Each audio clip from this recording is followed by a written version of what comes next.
उनके हाथ में थे, जो दिल्ली पुलिस के भी हाथ में ऐसे हथियार नहीं थे। ये वहां लड़ने नहीं गए थे, ये पूजा पाठ करने गए थे। जितने हमारे सनातनी भाई है अभी बदत है भाई, तलवार लेके और बंदूक वाले ये कह रहे हैं कि मुसलमान पत्थर मार रहे थे। और मोनू मानेसवर वीडियो बना कर कह रहा है कि तुम्हारा जमाई आ रहा है, रोक सको तो रोक लो।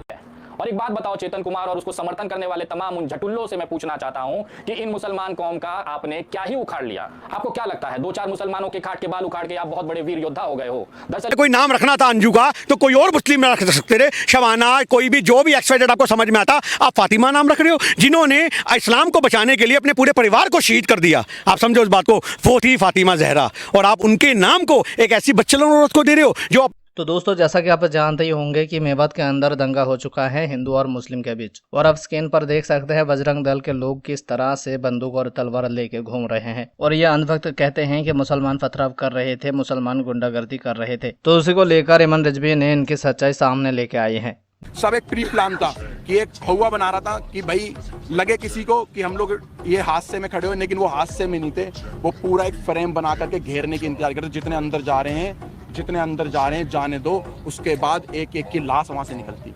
अभी बदत है भाई, अभी बदत है। वो बयान नहीं दिया जाएगा, उसके बावजूद ये बयान दिए जा रहे हैं देश के गद्दारों को गोली मारो को। और आपको याद होगा मोनू मानेसवर, आप भी तो गए थे ना जब भरतपुर में 2 मुसलमान लड़कों की जुनैद नासिर की मॉब लिंचिंग हुई थी, और उसके बाद कहता है कि मोनू मानेसवर भाग गया। अब मोनू मानेसवर इस यात्रा से पहले वीडियो वायरल करता है और कहता है कि तुम्हारा जमाई आ रहा है, रोक सको तो रोक लो। किसके जमाई आ रहे थे भाई?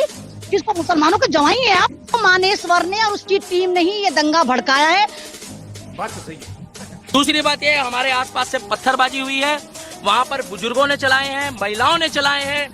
सबसे बड़ी बात यह है कि ये बच्चों को पहले टारगेट करते हैं, छोटे बच्चों को आगे लाते हैं, जिससे उनकी जमानत हो जाए, उनको जज के आगे पेश करके ये दिखाया जाए कि ये एक बच्चा है, ये बालक है, ये भावनाओं में आकर अपनी सुरक्षा में फेंकना शुरू कर चुका है। मोनू मान, आप ये देखिए तलवार लेके और बंदूक वाले ये कह रहे हैं कि मुसलमान पत्थर मार रहे थे। अबे तेरे हाथ में तो बंदूक है, तेरे हाथ में तो तलवार है। आप बताइए ना मुझे, आपके चैनल से मैं सवाल करना कह रहे हैं कि हम तो मंदिर में छुपकर हमने अपनी जान बचाई। तू क्यों जान बचाई मंदिर में छुप के? तुम्हारे हाथ में तो तलवार थी, तुम्हारे हाथ में तो बंदूकें थी, तुम तो मुसलमानों की प्रॉपर्टियां लूट रहे थे, तुम तो मुसलमानों की मस्जिदों में आग लगा रहे थे। तुमने तो 22 साल का एक इमाम मार डाला, 22 साल का एक इमाम जो अपनी बहनों की शादी करवाने के लिए इमामत करने गुड़गांव आते और मात्र 8,000 9,000 उनको मिल रहा था। आपने मस्जिद को एक तरह से कहीं आतंकवाद का अड्डा बना दिया, और वो अपनी फैमिली को फोन कर रहे हैं, अपनी बहन से कह रहे हैं बहन तू घबरा मत, लाइट काट दी गई, दंगाई बलवाई बाहर है, लेकिन हमें यकीन है कि पुलिस फोर्स हमारे लिए तैनात है। पुलिस की कस्टडी में, मतलब वो मस्जिद पुलिस की कस्टडी में थी, उसके बावजूद 200 बलवाई एक 22 साल के लड़के को और मौसिम को मार देते, और आप कहते हैं कि मुसलमान जिम्मेदार हैं। वही दोस्तों, आरपीएफ के कांस्टेबल चेतन कुमार ट्रेन में 3 मुस्लिम को गोली से मार दिया था, और ये कहा था कि इस देश में रहना होगा तो मोदी योगी करना होगा। और इस मामले पर चेतन को कई लोग सपोर्ट भी कर रहे हैं। तो उसी को लेकर विनय भाई ने सारे अंधभक्त को रेला है। एक आरपीएफ सैनिक ने मुंबई की एक ट्रेन में B5 बोगी के अंदर 4 लोगों की हत्या कर दी। उसमें से एक सनातनी भाई टीकाराम मीणा थे, जो कि खुद एक आरपीएफ के अधिकारी हैं। उसके बाद 3 यात्रियों की इसमें हत्या की गई, जो कि तीनों के तीनों मुसलमान थे। अलग अलग बोगियों से खोजकर चेतन कुमार ने इनको गोली मारी, और एक वीडियो वायरल हो रहा है जिसमें वो कह रहा है कि इस देश में रहना होगा तो योगी मोदी कहना होगा। क्यों भाई? तुम्हारे बाप का देश है, तुम्हारी माँ का देश है ये, कि जो तुम कहोगे वही होगा। तुम्हारी बंदूकें और गोली हमारी जूती के नीचे है। और एक बात बताओ चेतन कुमार और उसको समर्थन करने वाले तमाम उन झटुल्लों से मैं पूछना चाहता हूं कि इन मुसलमान कौम का आपने क्या ही उखाड़ लिया? आपको क्या लगता है 2-4 मुसलमानों के खाट के बाल उखाड़ के आप बहुत बड़े वीर योद्धा हो गए हो? दरअसल ये सब करने के बाद आप मुसलमानों को एकजुट ही कर रहे हो, उनके अंदर ये एकता और आत्मता आपस में बढ़ती जा रही है कि देखिए अगर हम बिखरे रहेंगे तो ऐसे ही हत्याएं होती रहेंगी, हम सबको एक होना जरूरी है। कहीं ना कहीं आप लोगों का ये जो घटिया आतंकवादीपन काम है, ये मुसलमानों की एकता को और मजबूत कर रहा है। जो भी चेतन कुमार का समर्थन कर रहा है उनको मैं कहना चाहता हूं कि भैया एक काम करिए, आप कुत्ता पाल लीजिए, सुअर पाल लीजिए, गधा पाल लीजिए, लेकिन कम से कम ये गलतफहमी बिल्कुल भी मत पालिए कि इस देश में योगी आदित्यनाथ और नरेंद्र मोदी के रहते हुए इस देश के अंदर नफरत की कितनी भी आंधी चल जाए तो आप मुसलमानों का खाट का बाल उखाड़ लेंगे। दरअसल ये वो कौम है जो लगातार इस भारत की भूमि के आजादी की लड़ाई से लेकर आज तक अपना योगदान दे रही है, और किसी के माई ने दूध नहीं पिलाया है जो इस मुसलमान भाइयों को इस देश के एकता से, अखंडता से और इस देश की मिट्टी से अलग कर सके। मैं देखना चाहता हूं वो कौन से भोसड़ी वाले हैं जो इस भारत की भारतीयता को चैलेंज कर रहे हैं। उनको लगता है ये 2-4 मुसलमान मार के चेतन कुमार बनकर बहुत बड़ा तोप कर लेंगे, बहुत बड़ी उपलब्धि हासिल कर लेंगे। मैं आपको हकीकत से रूबरू कराता हूं। चेतन कुमार के परिवार का क्या होगा? 4 हत्याओं के मामले में चेतन कुमार जेल जाएगा, आजीवन कारावास या तो फांसी भी हो सकती है। रेलवे के कानून और सख्त होते हैं, शायद इसके बाद इसके साथ पूरी जिंदगी ये घोर कारावास में रहेगा। जिस परिवार के लिए ये अपनी रोजी रोटी रेलवे के हमारे टैक्स के पैसे से भीख पर खा रहा था, अब उस परिवारों को निवाला भी मिलना बंद हो जाएगा। जब इनकी पवित्र मां सड़कों पर निकलेंगी तो लोग कहेंगे देखो देखो ये वही चेतन कुमार की वीर मां है जिस भोसड़ी वाले ने निहत्थे यात्रियों के ऊपर गोलियां चलाकर अपनी कायरता का दिव्य प्रदर्शन किया था। देखिए देखिए चेतन कुमार की वो बहन जा रही है जिसके भाई ने भोसड़ी वाले ने एक अपनी ही डिपार्टमेंट के वर्दीधारी टीकाराम मीणा को गोली मार दिया था। उस की बात है। और उन 3 मुसलमानों का क्या? उनका तो आप क्या ही बिगाड़ लिए। मरना एक दिन सभी को है। वैसे भी मुसलमान अपने कदमों के नीचे मौत और सर पर कफन बांध के चलता है। वो जानता है कि सभी को एक दिन इसी मिट्टी में दफन हो जाना है। लेकिन इन सारी कृत्यों के बाद चेतन कुमार को जिंदगी भर अब जेल में सड़ना होगा। आपको लगता है आप इस्लाम और मुसलमान को रोक लेंगे ये सब कर? सोचिए अगर चेतन कुमार के हिसाब से ही 800 साल राज करने वाले मुगलों ने भी सोचा होता तो क्या आज ये टीका लगाकर भगवा गमछा गले में डालकर एक पार्टी के तलवे चाट कर अपने आप को कट्टर सनातनी और हिंदू कहने वाली कौम बचती?